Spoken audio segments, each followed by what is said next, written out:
Good morning! Saturday, once again, morning, 11 o'clock. Nandito na naman po kami sa Medical Pearls Live. Okay, medyo mahaba-haba po tayong hindi nakapag-live dahil syempre, araw ng mga puso. Pero, alam niyo po ba na ang February is Prostate Cancer Month? Kaya ang pag-uusapan po natin ngayon is prostate cancer. Ano ba yung mga simptomas o mga nararamdaman ng isang lalaking merong prostate cancer? Yun po ang pag-uusapan natin ngayon. So, wag ko kayong mag-alala. Start na tayo kaagad. Next slide, please. Okay. So, yun po yung mga simptomas ng merong cancer in general. Again, welcome to the Medical Pearls Live. Meron po tayo sa Facebook and Facebook page po, Dr. Wilfredo S. Tagle. And pwede po ninyong subaybayan pag hindi kayo nakapanood ng live sa Dr. Wilfredo S. Tagle sa YouTube. Okay. And siyempre, baka naman, to support our weekly health talk, you can send stars during our live program. Kasi meron nagtatanong, meron nagbigay ng stars. Doon naalala ko, pwede ho pala. Magpapadala kayo ng stars during our live program. Okay. So maraming salamat. Si Linda Bakungan. Good morning po. Hello. Ito na naman po tayo. Maraming salamat for dropping by. Dr. Si Cindy. Hi Cindy, miss you. Kumusta ang Valentine's nyo? Kumusta? So, ngayon po, pag-uusapan natin in general yung cancer signs. Ano po yung mga palatandaan kung kayo ay nagkakaroon na ng isang cancer. Remember, if you diagnose cancer at an early stage at natanggal ito, it is as good as hindi kayo nagka-cancer. Pero pag napabayaan niyo po ang cancer, ay malaking problema po ito. Okay? So, next slide please. Again, since it is the prostate cancer month, the February, kami po ay magbibigay ng konting kaalaman bilang isang urologist dahil ang urology, ang specialty namin ay sa kidney, ureter, and bladder. Lahat po ng daanan ng ihi and ang genital or reproductive organs ng isang lalaki, which is kasama po doon ang prostate. Hello, Ma'am Cherry Eugenio. Salamat po sa pagdalaw nyo sa aming program. Okay, next slide po. Yan. So ano po yung mga early signs ng mga nararamdaman ng isang tao na magpapahiwatig na meron kayong nagsisimulang cancer? Okay. Unang-una, weight loss. Kayo ho ba ay nangangayayat na hindi naman kayo nagpapapayat or wala naman kayong ibang sakit na nararamdaman? It is an unexplained weight loss. Yung weight loss po is at least 10% weight loss in 6 months or 20% weight loss in 1 year. Talagang makikita nyo bumababa ang inyong timbang kahit lumalakas ang inyong pagkain. Pangalawa, bleeding. Meron nung dumudugo sa inyong katawan is either pagdumi nyo, sa pag-ihi, or biglang pagsinga nyo, or pag-ubo nyo, may dugo. Those are early signs of cancer. Ito po ay cancer in general, kahit saan parte ng katawan ng isang tao. Yun po yung mga early signs. Ito po yun. Number 3 is discoloration.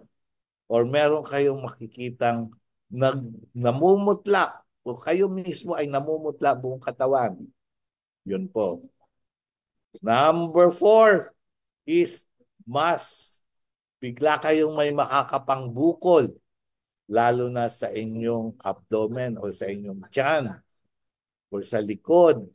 Mga bukol-bukol na nakakapanyo. Sa babae po, common pa rin po ang breast cancer. Breast mass, bigla kayong may makakapangbukol sa inyong breast. Yun po. And number 5, non-healing wound. Bigla kayong nasugatan, 1 buwan na hindi gumagaling. Yun po. Yun po ay palatandaan baka nagkakaroon na kayo ng cancer.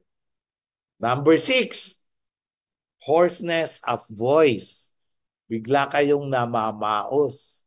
Baka may problema na kayo sa daanan dito sa lalamunan. Okay. Then another one, change in bowel habits. Kung dati-dati araw-araw kayo ay dumudumi, bigla ngayon kayo ay laging constipated or tinitibi. Or ang inyong dumi ay parang dumi ng kambing. Yun po, ibig sabihin, merong problema sa daanan ng inyong dumi sa inyong bituka, sa intestine, sa large intestine. Another one, change in urinary habits.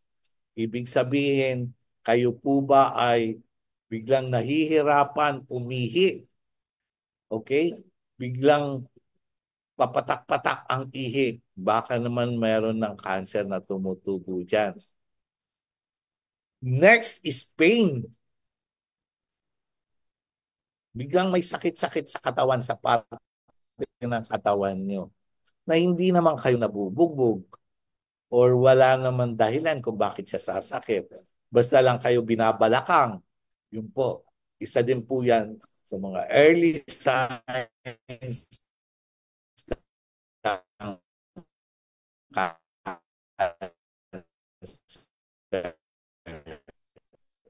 And lastly,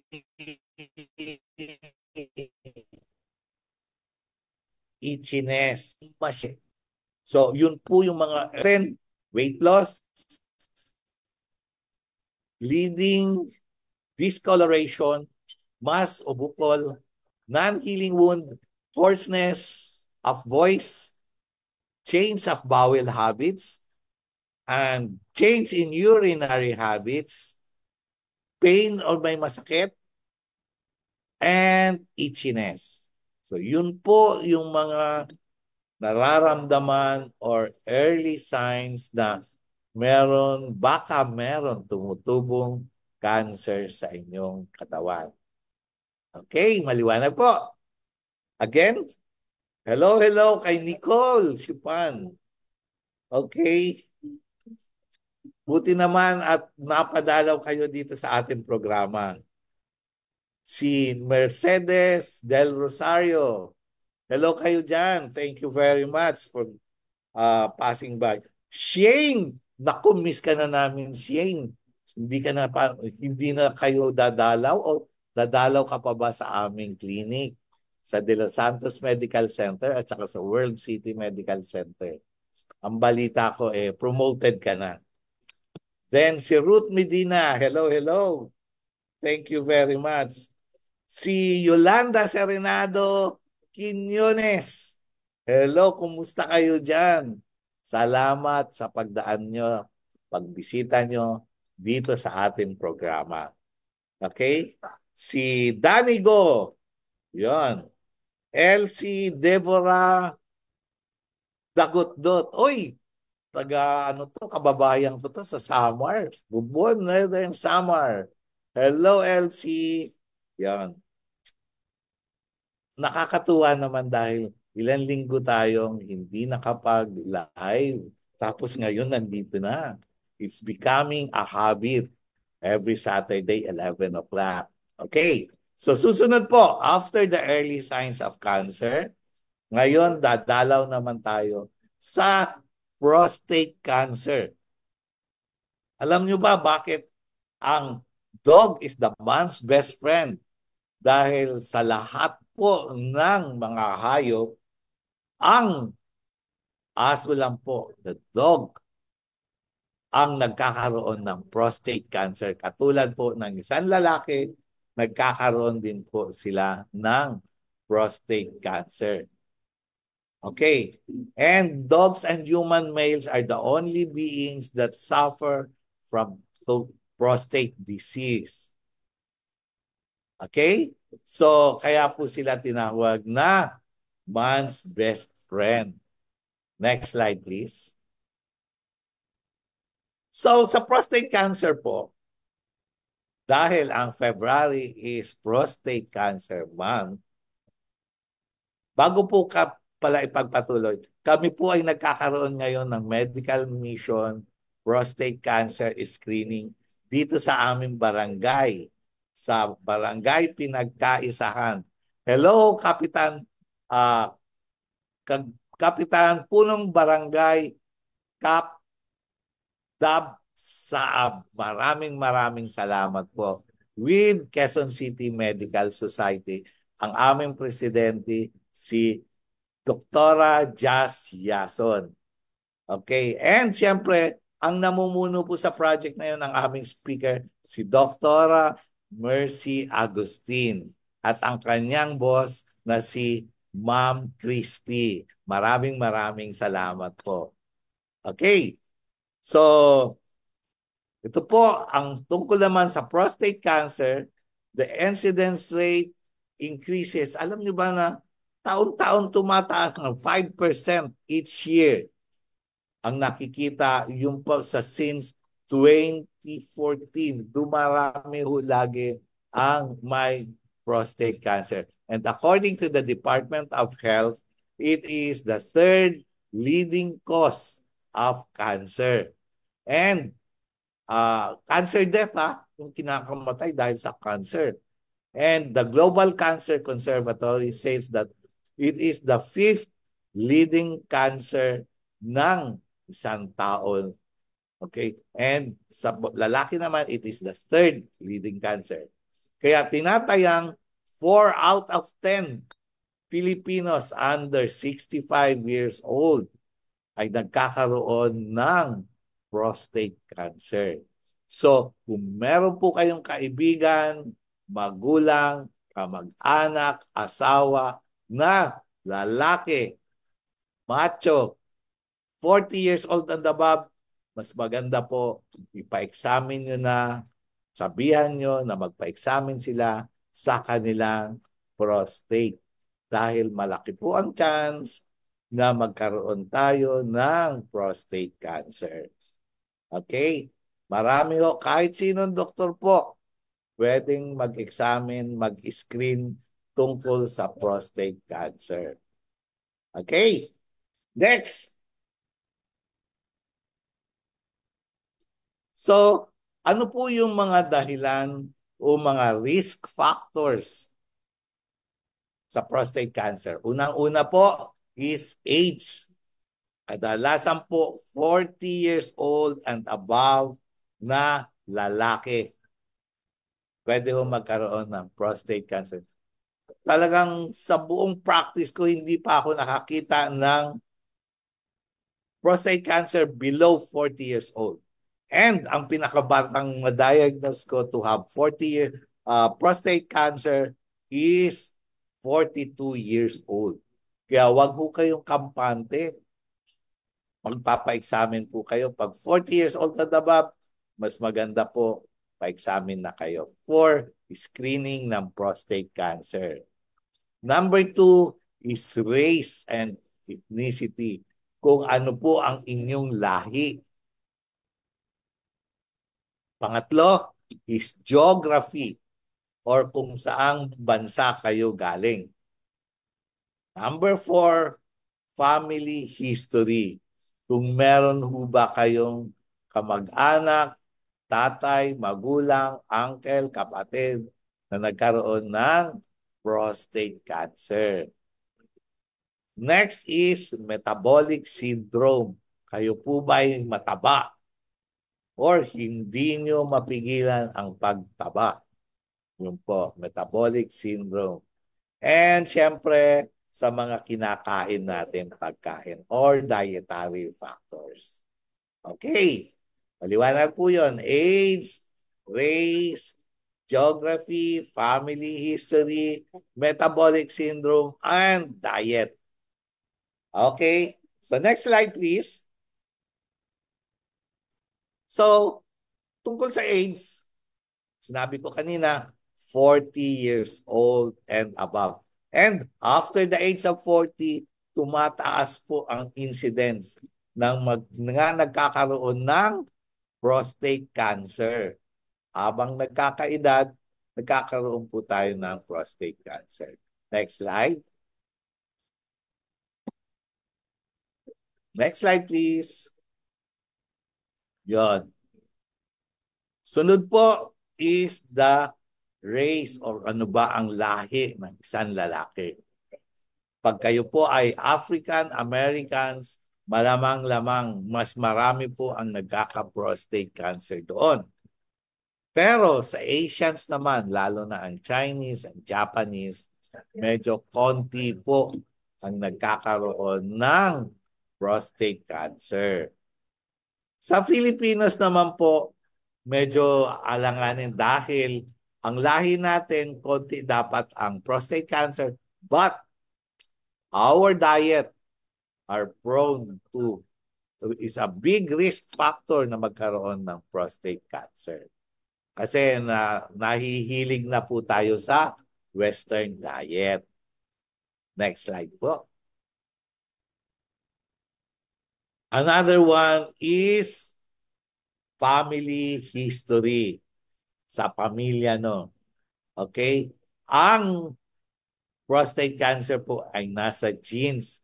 Ibig sabihin, ito po ay namamana. Okay?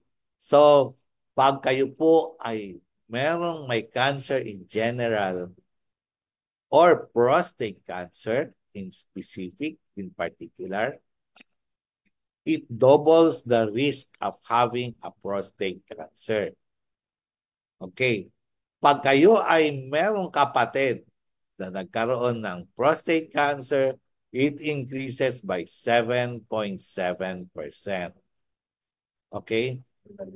Pag kayo ay may tatay na may prostate cancer, you have an increased risk of 5.5%. Then it is associated with 6 to 7% years earlier, mas maaga sila nagkakaroon ng prostate cancer. Next slide po. So katulad ng sabi ko kanina, geography, saan ba kayong bansa na andun? Kasi siyempre kung nasaan bansa kayo, yun ang diet, yun ang klima.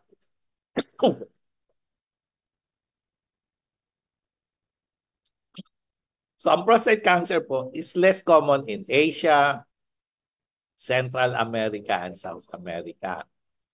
And more common in North America, Northwestern Europe, Australia, and Caribbean Islands. Excuse me po. Next slide.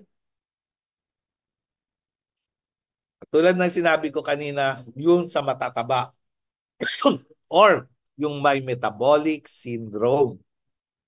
Talagang kahit hindi ka na kumakain masyado, tumataba ka pa rin.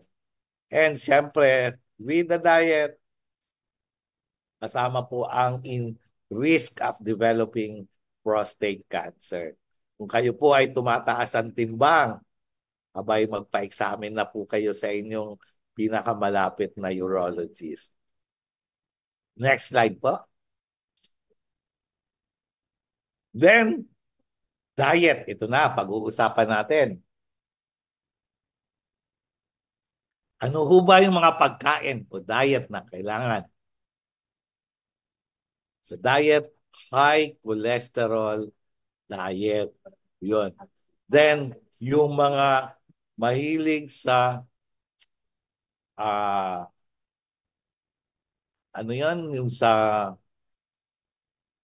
tawag sa amin sa bubon sinugba or yung mga charred, sunog na pagkain na karne. Yun. Tapos yung dark meat, mahihilig sa dark meat. Hindi naman ibig sabihin wag na kayong ah, kumain ng karne. But wag naman araw-araw. Wag naman tuwing kain may karne. Minsan mag-isda naman po kayo. Okay?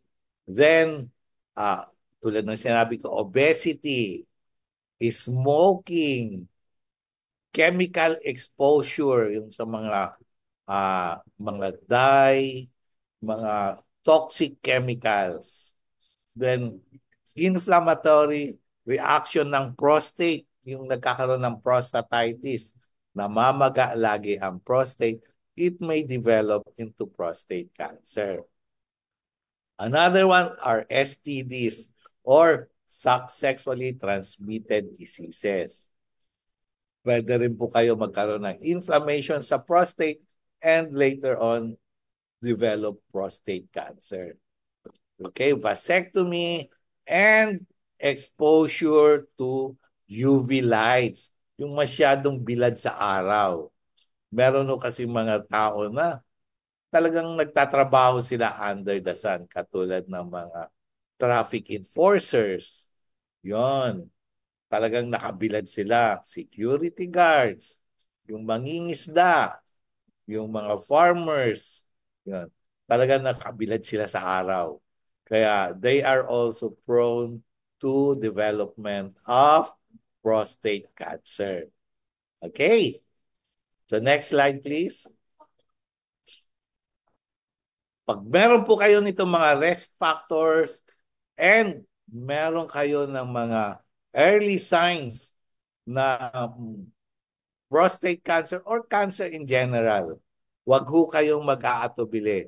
Lumapit kayo sa pinakamalapit nyong urologist. Marami ho ang urologist sa buong Pilipinas na andito lang po. And kadalasan po, nagmamalaki ko na ang mga urologists are friendly. Madali po silang kausapin.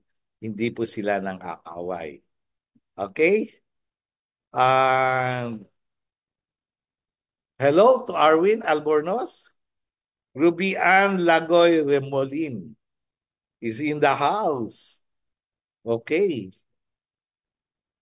Sino pa ba? Si Wena Delen. Thank you very much for watching. Cherry Eugenio is in the house. Thank you very much po.